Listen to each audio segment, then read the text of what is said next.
Hi everyone, welcome back to my podcast. My name's Stephen, ex-Royal Naval clearance diver, salvage diver and also offshore commercial air and saturation diver. So these little podcast really stories are about some of the most interesting things that happened to me during that career period. This little episode is a bit of a shorter episode, this one, and it's really an addition to the episode 2, which covered the naval basic training. On the second episode, I did not mention that I'd had a month on HMS Orkney. And she was, and this is all part of the basic training. So you join a ship for a month. Mine was HMS Orkney. She was a fishery protection vessel. I joined it in Rosyth. I had virtually no experience of being on a ship besides basic training. When I joined it late in the afternoon, and we sailed pretty quickly because we were heading up to Shetland and Orkney to look at some Spanish fishing boats that were possibly fishing in our waters illegally. So when you get on board, I was given a cabin and I was told I was on the 12 to 4 watch, 12 midnight to 4 in the morning, bridge watch. No idea what I was doing, but I was told to report at midnight. So the ship took off, had sailed out the Forth, turned left and headed up north. The weather was absolutely horrendous. We're talking 4 to 8. The ship was pitching horrendously. Remember, I had not really been at sea, so I was feeling pretty sick. I decided I'd try to grab some food, and I went to my bunk and lay on my bunk. And about, I would say, 11:30, I got a shake to say, right, make sure you're on the bridge before 12. And I said, look, I'm feeling pretty rough. I'm going to throw up. And the guy just said, tough, get up there. So I got up, got changed and thought, I might as well get to the bridge. I might as well get to the bridge and feel hopefully a little bit better. Now I got onto the bridge and it was very strange, well, not strange, but there was seas just ploughing over the top of the forecastle, hitting the water, it was horrendous. On the bridge was pretty dark, lots of lights of green, and I could see the skipper on his chair. And I thought, I was feeling so sick. I was just on that edge of being sick. So I went to the officer of the watch and said, look, I'm here to, and he went, oh, right, okay. And I just said, look, I'm going to throw up. And he got really annoyed at me. He said, oh, for God's sake, man, in the corner there, and I could get this whiff of sickness, a combination of sickness and rubber mats. I don't know if you ever went into a gym when they have these mats. It's a horrible smell. Anyway, I thought, and he was like, in the corner, if you're going to be sick, good, in the corner's a bucket, go on. And it was all dark and lights, and I was a bit disoriented.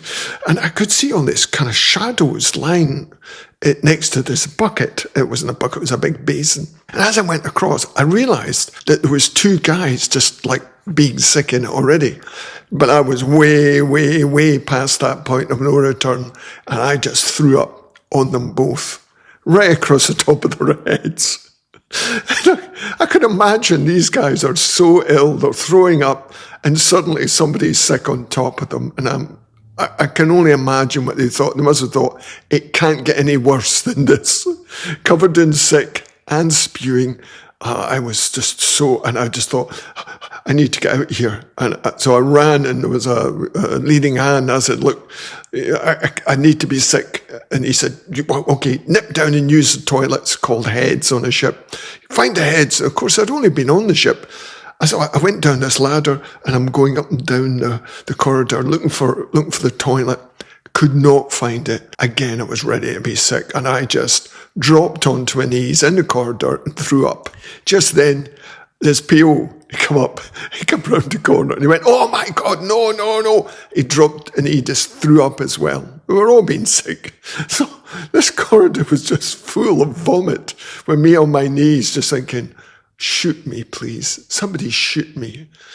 And he got up and he started shouting at me, swearing and everything, and he said, bloody clean it up. And he stormed off. And I was looking, and there was just a swirling of spew in the corridor. And I just thought, oh my God, I made the wrong decision joining a ship. Anyway, I went and got a bucket. I was feeling so rough, mopped it all up, cleaned it, and then went back up to the bridge again. And it's funny, once you're sick, really full-blown sick, you kind of feel a little bit better. But to be honest, it didn't last much longer. And during my watch, I must have went down to the heads at least 3, 4, 5 times, just continuously being sick.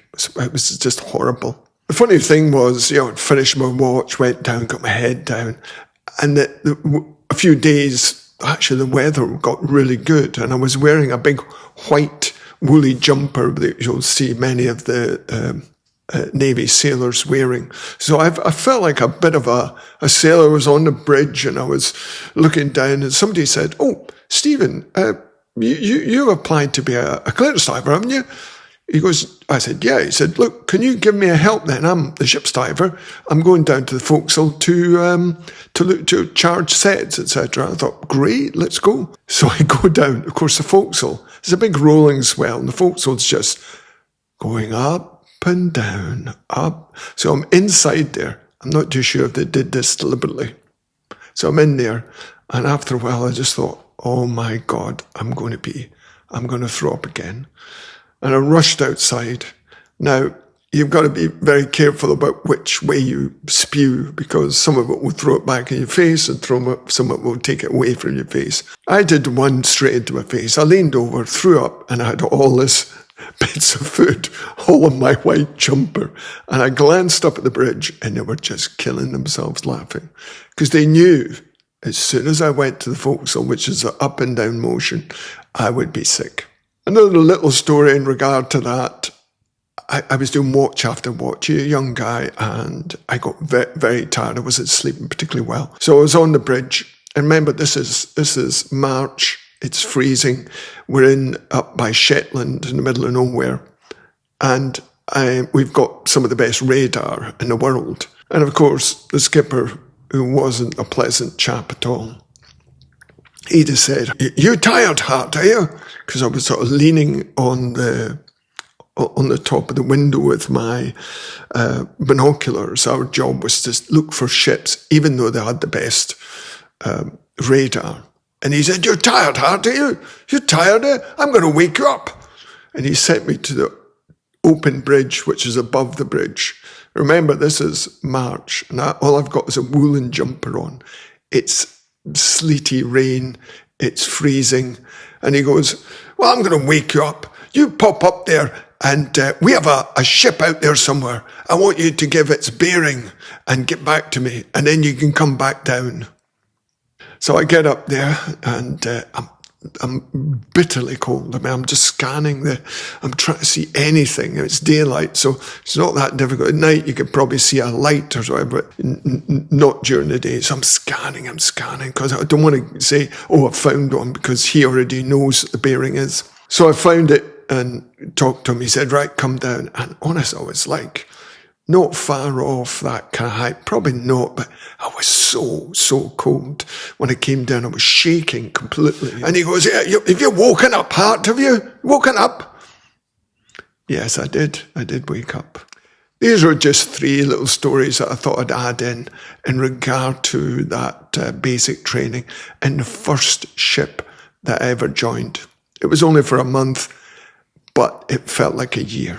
I really appreciate you guys listening. You guys take care. All the best.